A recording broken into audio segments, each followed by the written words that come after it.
My lords, ladies and gentlemen, hello and welcome back to Rimworld as we start episode 4 of our Ice Sheet Survival Challenge, where we've taken Natraro, who started off as a naked tribalist with no resources to his name other than his trusty recurve bow, and we see if we can't make a fully functioning and self-sufficient colony out in one of the most inhospitable and hostile biomes on the Rimworld. Now, at the end of the last episode, I mentioned we had a snow hare present on the map. Fortunately, that snow hare is still lurking around, so what we're going to do today is we're going to send Natraro out with his recurve bow, and we'll see if we can hunt down the snow hare and bring it back to our stockpile for future use. As we can see, the snow hare has fallen asleep, so that means Natraro can get very, very close indeed for hopefully a guaranteed successful shot on the snow hare, which will inflict quite a lot of damage. In fact, we've killed it first time, which is absolutely perfect. It means you don't have to mess around chasing it all over the ice sheet trying to finish it off. So let's haul the snow hare back to our base now. There's nothing else of interest yet on the map, so we can return our focus back to improving our little hideout here. One of the things I would like to do in the very near future is work on some defences for the colony. We've had one raid already. Fortunately, it was a melee pirate, so we didn't have too much trouble dealing with them. They never got a single hit against us. But I'm sure it won't be long until we're dealing with raiders who are armed with long-range weapons, whether that be bows like ourselves, or even worse, automatic weapons. To that end, therefore, every little advantage we can give ourselves, such as walled off areas and deadfall traps, are going to help us massively. So to do that, we are going to need to obviously build up our steel reserves. At the moment, our steel reserves stand at a grand total of 30, which will allow us to build 6 walls, provided we don't botch any of the construction efforts, which we likely will. So we're not going to get much done with that. So what we're going to do is we're going to queue up a mining order on our little steel vein up here.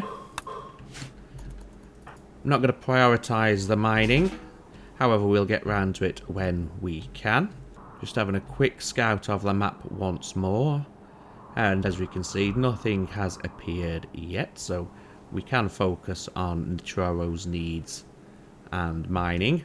So after a restful night's sleep, a quick breakfast and a wash, Natraro takes himself back up to the compact steel vein and continues the mining order. And as I said, using this steel we will construct a series of walls and spike traps which will help keep our little colony protected, and indeed it could mean that for at least the foreseeable future, any raids that we do encounter, we don't even have to disturb Natraro at all. He can carry on about his business, and our defences should be more than adequate to deal with the raiders themselves without our direct intervention. So now that we've completed the order that we queued up, as we can see, we're going to increase our stockpile of steel by a considerable amount. So we'll allow Natraro the time now just to haul all this back into our stockpile zone, and then we'll do a tally as to how much we actually managed to gather from this little mining expedition, and then we can use that, as I said, to plan out a little bit of a rudimentary defense line just to boost our chances of success and survival. Okay, during his excursions across our little ice sheet here, we have developed hypothermia. As we can see, the temperatures have reached a rather balmy negative 45 degrees, and if you remember, I think we were protected down to negative 19 degrees. So we are going to have to look at securing ourselves some warmer clothing. Just as we're discussing that, we have a new quest become active. It is Ship to the Stars. Now, this quest, it gives you the location of a starship on the planet, that if you can make your way there and start it up and survive a series of raids, you can actually leave the planet and complete the game. If we just have a quick look where on the map this ship is located. Okay, so it's located here in a boreal forest by Sunt Peaks. And in terms of our own colony, we are almost as far away as we possibly could be, down here at the South Pole. So even just making our way over there would take probably several years worth of travel, so it's not something we're going to be able to achieve anywhere in the near future. So we can disregard that for the time being, and instead we can focus once again on Nitraro and improving our colony in the area. Quick scout of the map reveals nothing new of interest, so we can disregard our immediate wider surroundings. Instead, we'll allow Nitraro to boost his recreation meter to full.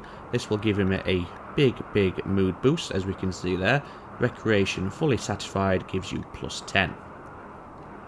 Now, obviously, the temperatures are starting to become a concern. We're midway through autumn, so it won't be long until winter hits. At that point, we're probably going to see temperatures, as we can see here, of almost -60 degrees, and we will not last long outside, even with the initial layer of clothing that we have available. So I think it's time we looked at what we can construct with our current reserves. So if we go to our leathers here, the biggest stockpile individually that we have is pinniped leather. It does, as we can see here, it does insulate well against the heat. Doesn't mention anything about the cold, unfortunately. However, it's going to be better than nothing, because if we look at our current gear tab, we have a hat, we have an apron, we have the heavy fur tribal poncho that we crafted previously, and we have a pinniped tribal kilt. We can do a lot better than that, so what we'll do, we'll go to the crafting spot now. We'll just delete those two old bills there, and we'll have a look at what we want to put down instead. Now, I'm thinking we have enough pinniped leather to make some tribal wear. That will supplant the kilt that we're currently wearing, and it does offer more protection against the elements, so we'll go ahead and do that. And once again, we're just going to clear all of the current selections and only allow the usage of what we're specifically looking for. In this case, that is pinniped leather. So with that with that queued up in the crafting queue, we shall now prioritize construction of that.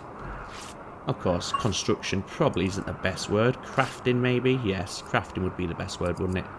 And there we go. We've crafted ourselves one pinniped leather piece of tribal wear. It's got good quality, which is really good. And as we can see here, this insulates against the cold for an extra 15.1 degrees Celsius. If we compare that to the tribal kilt, that only protects down to 11 degrees. So what we'll do is we shall encourage Nitraro to come and stand near the item of clothing he's just crafted, and he should eventually opt to wear it himself. Maybe he'll put it on the next day. Now, obviously, I do know I could force him to equip it manually. However, there's a very real chance if I did that, I'd forget it is classed as a forced piece of apparel. And then if we were to craft something better, or loot, or, stumble upon a better item of clothing, we may not switch it out because it's classed as forced, and it will override his desire to put something else on. As we can see, however, he has now worn it off his own volition. And as we can see, that's boosted the temperature now down to -23. Still not quite enough for the current environment, but it's obviously increasing it ever more. We may also want to consider something on our feet and our hands to give us a little extra boost as well. So to that end, we shall go back to the crafting spot here, scroll down our list somewhat. And as we can see here, we have hand wraps, leggings and boots all available. The hand wraps use 30 items of leather, the pelt boots use 40 items of leather, and the leggings require 60. So given our current stockpiles, I think what we shall do is we shall make some hand wraps out of the Aerofleet fur. As it says here, that is a decent insulator. And given that we have 33, we can afford to make the hand wraps with that. So we'll do that first of all. Again, doing the same sort of system here, where we clear off all of the available resources and instead force the use of only one of them, the Aerofleet fur in this instance. And then we'll get Netraro crafting straight away. Once he's done that, we are going to have ourselves a little meal, as our food bar is slowly working down to 0. Okay, there we go. And we have now equipped the mittens. That's boosted it to -28, so getting better all the while. So the next thing we shall craft is the shoes, or the boots. I can't remember exactly what they were called. Pelt boots. Now, we could have foot wraps instead, but they are more for desert and warmer environments, so instead we shall go for the boots. We have, well, these require 40 units of leather, so we have a choice here. We could use human leather, or we could use light leather. I think we'll go for human leather. No, we'll go for light leather. In fact, both the human and light leather both offer the same cold protection, so we will use the light leather. It's more in line with the amount that we require, 40. We have 44, so it just makes sense to be efficient and use the light leather for this little crafting job.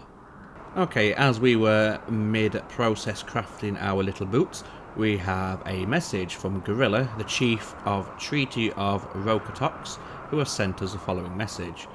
Their scouts have discovered an old complex in an almost untouched condition. Nobody knows where and why former dwellers have gone, so you should be prepared for anything. To anything, I guess it would be for anything really. Rumours fly fast, so you will most likely be not be the only one who would want to claim the treasure. And since the treasure can be enormous, the same can be hostile forces. The same can be said for the hostile forces. And please hurry, in 13 days you won't find anything besides bare walls. Okay, so let's just jump to the world map. So here are the ruins that they are talking about. They're not too far away from where we are based at the moment. However, I think I'm going to disregard that little quest and continue with our basic survival needs. So with our belt boots now constructed and equipped, we've pushed our comfortable temperature threshold down to -32, and I think for the time being that is going to be more than enough. Okay, so as we can see now, I've laid down the construction blueprints for our first line of defences. It'll be a simple series of 2 walls with a series of spike traps along the way.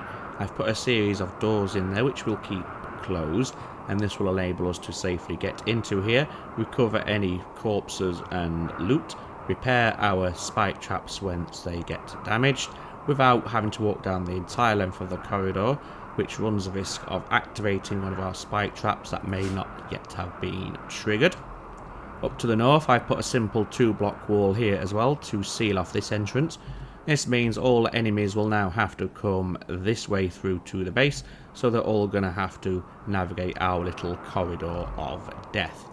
So what we'll do, before we do press on with construction, is we'll have our breakfast.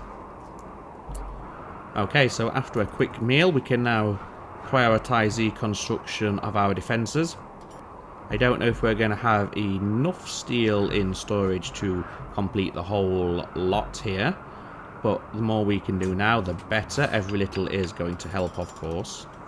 It's also going to give us a big boost to our construction skill, which currently sits at level 5, and we're about just over 1/4 of the way to level 6.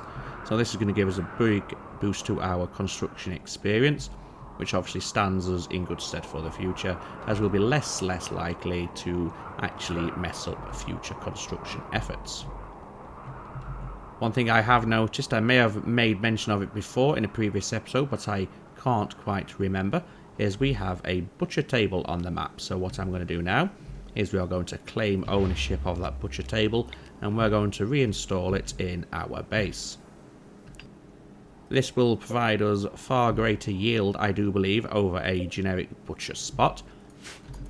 So it's well worth the effort in going out there to claim it and bring it back. In the meantime, we've had a wandering caravan jump nearby, and as we can see, we have a seal here. So while it's on the map, we'd be foolish not to take advantage. So what we shall do now is we shall stop current efforts, consume a bit of meat. There we go. And now we shall immediately draft Nitraro, send him out to the seal to hunt and bring back the carcass, as well as any goodies that he may be hauling along with him. There we go. 1 shot, 1 kill. And we have now got access to 1 unit of cloth. Not really going to help us there. 4 units of silver, 1 unit of chocolate, 1 piece of uranium, and a steel stellic crown. However, I think the most important thing from our perspective is the seal carcass. So what we'll do now is we shall allow the hauling of all these items, bring them back, and then we shall continue with our defences. We have another seal that's wandered onto the map to the south as well. So at some point we are going to want to hunt that seal before it turns its attention to trying to escape the map. And we have a new quest as well. Stash of Fortune. We've intercepted messages about a collection of valuable items worth $600 or 600 silver, not far from the colony. The collection consists of a psychic soothe pulsar. It seems that 2 man-hunting snow hares are wandering nearby, and there may be an unknown threat. How far away is that? It's a fair old travel. I'm not sure we really have the provisions to undertake such an excursion just yet, so we'll leave that be for now. Of course, we may opt to go ahead and investigate that later on, but for the time being, I don't view that as a major priority. The priority for the time being has to be reinstalling this butcher table in our base so we can make use of it rather than having to rely on chopping our animal carcasses on the floor. There we go. And what I will do now is doubtless that once I claimed ownership of the butcher table, the game has generated this as a home area, which will encourage Nitraro to get out down here to clean up. We don't want to do that, so we'll remove that home area there, and now he won't be inclined to go down here to clean. So we can remove this butcher spot here now, and we shall instead recreate the butcher creature bill just here. We shall set this to do forever, and we shall also allow the butchering of human corpses as well. Okay, as we can see, the seal, in its starvation and desperation, has now decided to come and attack us. That's brilliant, it saves us a journey, and we shouldn't have any problem disposing of the seal once it does arrive. So we'll allow it to make its way over here. In the meantime, we'll focus on boosting our mood as best as we can. We have the time. Okay, it's decided to fall asleep here. So what we'll do is, given that it is resting, we shall draft Nitraro, head out to the seal, and take care of business.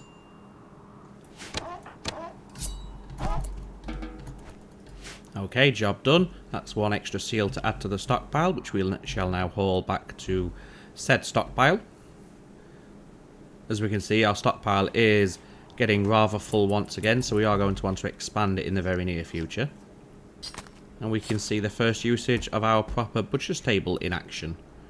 That's added extra meat to our stockpiles, which is brilliant, and as we know, every little does help out here, because you never know how soon or how long we're going to be waiting for the next animal to wander onto the map, and it would be a shame to turn something down just because we're in a relatively comfortable position right now. That's not always going to be the case. So for the time being, we shall just let Nitraro continue with his construction efforts of our major steel wall here. Okay, well, we're mid-mining to facilitate our construction efforts. A quest has become available, and this is paid forced weather. A machine persona in an orbiting ship wants to perform some planetary experiments. However, if she carries out her experiment, a weather control system will force the weather around colony to be foggy snow for 17 days. She's concerned about getting in trouble with the ethical review board and is asking for your consent. Now, I think foggy snow for 17 days is something we can handle. So just looking at the rewards here, we have an orbital power beam targeter, a samurai helmet, psychic animal tamer, and 2 advanced components. I'll be perfectly honest, none of them really interest me at this moment in time. So I think we'll just go ahead and ignore that. If we had something more appropriate offered as a reward, I may have considered it even further. However, as it stands, as I said, nothing there is something that's really going to boost our survival chances at this moment in time, so we'll just disregard the quest. Okay, so we finally and eventually completed our walled off defences. The final piece was obviously the little 2-block wall up here to close off this little access point. As we can see down here, we now have a quite long corridor of death, armed and protected by 6 spike traps, which we can access ourselves through these doors here, here, here and here for repair work if needed. So that's our defences taken care of, so Nitraro now stands even better chance of surviving out here on the ice sheet, especially if we start getting further and more powerful raids. But for now we can once again turn our attention to working on our base. Now one of the things I'd like to do very soon, once we've obviously taken care of our needs and our immediate survival issues, is to expand our indoor or in-mountain area here. And I'd also like to start work on some stone cutting. If you remember back to the setup episode number 1, stone cutting is a research project that we do start with, so we have unlocked it straight away. So we can immediately build a stone cutter's bench, and then we can start turning these marble chunks into marble bricks, which we can use for construction efforts. Following that, I think it's time to start doing research as well. So we'll also construct ourselves a research bench, and then we can start unlocking better technologies. I think one of the immediate ones I would like to focus on getting is clothing and complex clothing, because that will allow us to construct better clothes that will insulate us against the cold. And as we can see, temperatures at the minute are -60, so even with our current survival gear down to -32, we're still a long way from being completely safe. As we can see, this does lead to bouts of hypothermia from time to time. However, we are managing it through sending our colonist into his little heated shelter here when needed. However, as we can see, even with the steam geyser, temperatures are not climbing that much, so what we'll do is we'll once again force the doors to close. That'll trap the heat in even more. Obviously, we will keep an eye on it, because the last thing we want to do is cook Nitraro while he's sleeping, and if temperatures climb too high in there with the door closed, we'll quickly hold them open again and let the temperature equalise. So we picked up a little bit of frostbite on our finger, which we have tended to already, which is good. And as we can see, the temperature in our little shelter isn't falling quite as much as it was previously, so having these doors closed was a good idea. And it doesn't seem to be climbing too rapidly either. We're getting to about 30 degrees. It may start... Yes, there we go. It went into the low 40s there. So obviously we are going to have to be careful of this. And it is going to take some micromanagement on this little door here, but that's okay. So to facilitate the construction of a stonecutter's bench and a research bench, we're going to need some more steel. We used all the steel reserves on the hand to construct our defences, so we'll queue up another mining order here for Nitraro. And if we quickly draft and undraft him, it does reset his work priorities, so now he does take himself off to do the mining of his own volition. Obviously, while we are doing this, we do want to keep a close eye on this hypothermia here. If it gets too severe, we shall obviously return to our safe temperature area just to take the edge off somewhat before continuing with our mining work. However, I think we're going to be okay. I mean, even though it is at -56, and obviously our clothes don't protect that much, they do protect enough that the hypothermia isn't building up too rapidly. Now, I've just noticed here we have a snow hare on the map. However, for now, I think I'm going to disregard it. I'd rather focus on our colony, and our food stocks are pretty good at the minute. And we've had a transport pod crash. A recruiter named Prissy is crashing in a transport pod nearby. If she survives the impact, she will be badly wounded. Prissy is not affiliated with any faction.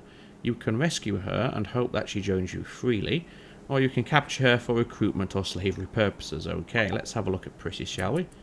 Is she coming down straight on our structure? Well, I suppose she couldn't have landed in a better place. Let's have a look at her, shall we? So, she is incapable of caring, which is a little bit of an issue when there's only 2 of you, because if Nitraro was to succumb and become incapacitated, then Prissy here wouldn't be able to do anything about it. In terms of her traits, she is trigger happy, so she shoots a lot faster, but as we can see, she suffers an accuracy penalty. She is a slow learner, so her skills will not improve quite as quickly as they should. And she also has the bloodlust trait. Now this, as it says here, it does mean she is 4 times more likely to start a social fight. However, it will help her come to terms with any acts of cannibalism and butchery that we have to do, or so I believe. In terms of her current skills then, she has 3 for shooting, 10 for melee, 5 for cooking, 1 for plants, 10 for animals, 3 for crafting, 3 for artistic, 12 social, and the big one here for me is 11 intellectual. In terms of our gear, she is well protected against the temperatures, down to negative 62 degrees, which is outstanding. That is mainly brought about by this Panthera fur parka that she has equipped. Now I am toying with the idea of keeping her alive, but there's every real chance that she would not hang about even if we were to stabilize and treat her properly. So I think what I'm going to do, as much as a second colonist would be nice, especially one with such a high intellectual skill, is we're going to strip her of her clothing. That way Nitraro will wear it and it won't suffer the tainted modifier from being worn by a dead corpse. So we'll prioritise the stripping, and then we shall leave Prissy to her fate, and that also secures us meals for an extra few days.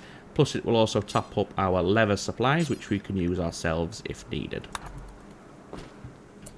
So there we go.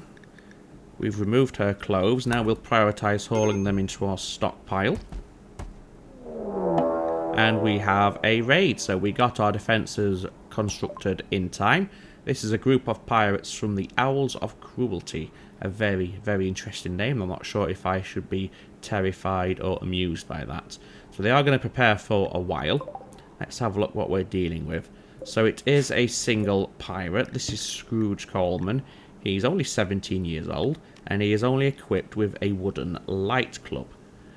I don't think we're going to have any issues dispatching Scrooge here once he does make his way over. In fact, I don't think he'll even make it past our trapped corridor. So we shall see it in action as soon as he does start to make his attack. For now, we can focus on hauling everything into our stockpile. Unfortunately, we can't finish off Prissy because that requires a melee skill of 6, which we do not have. So we shall leave her to her own fate. As we can see, our stockpile area is now completely full, so we do need to expand it even further. So that's the area queued up for expansion.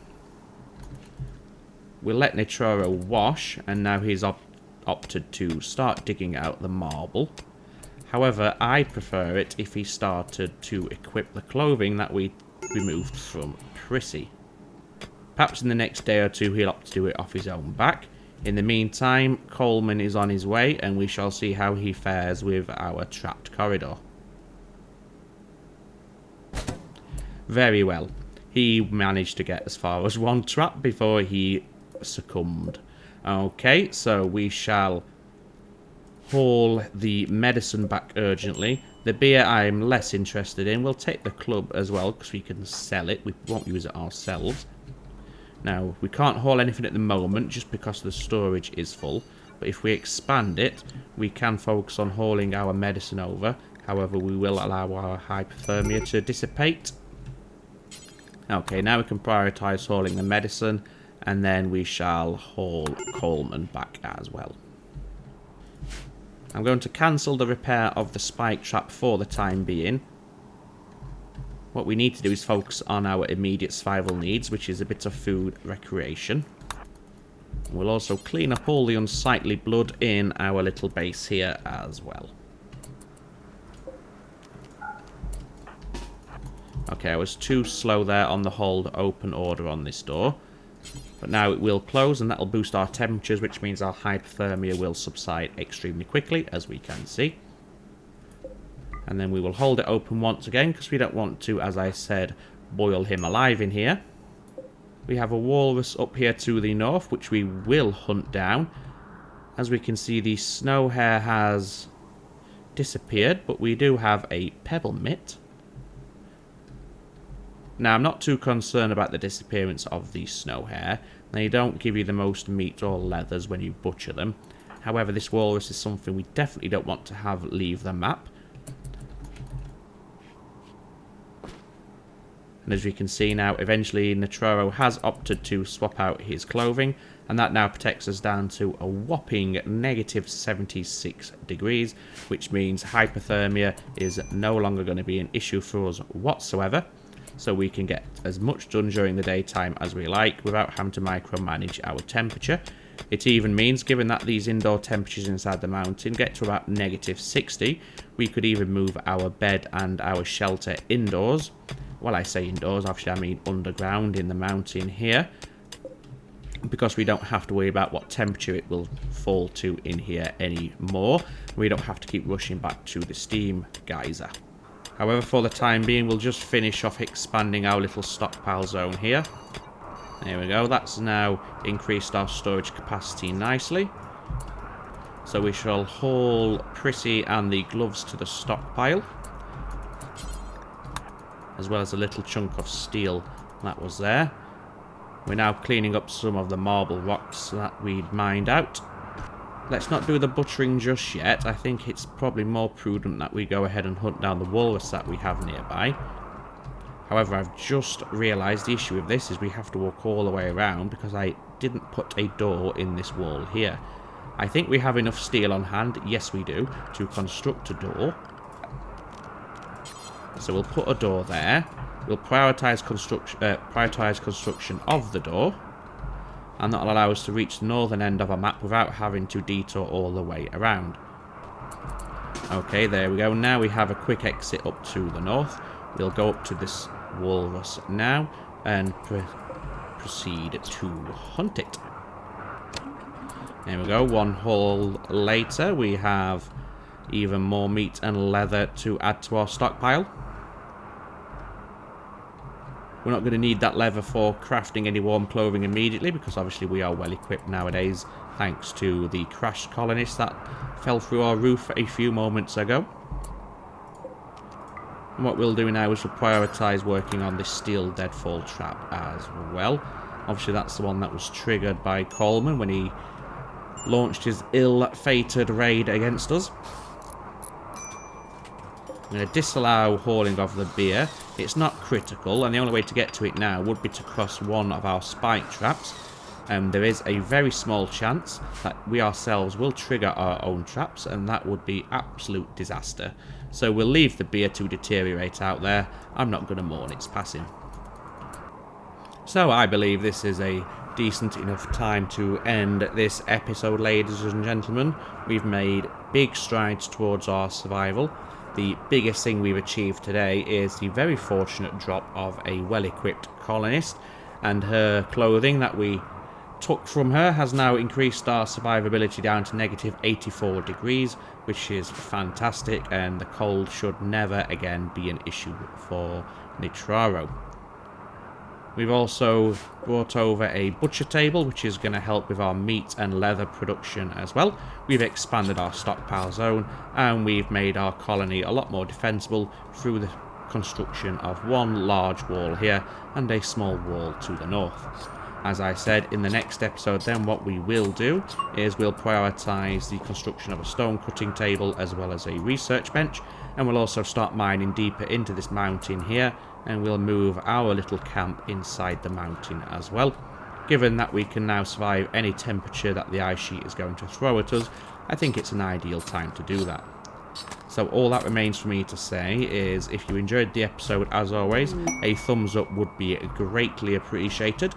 If you have any comments, feedbacks or suggestions, go ahead and leave them down below. I do read them and I will try and respond in good time. And if you would like to support the channel and help it grow, do hit that subscribe button.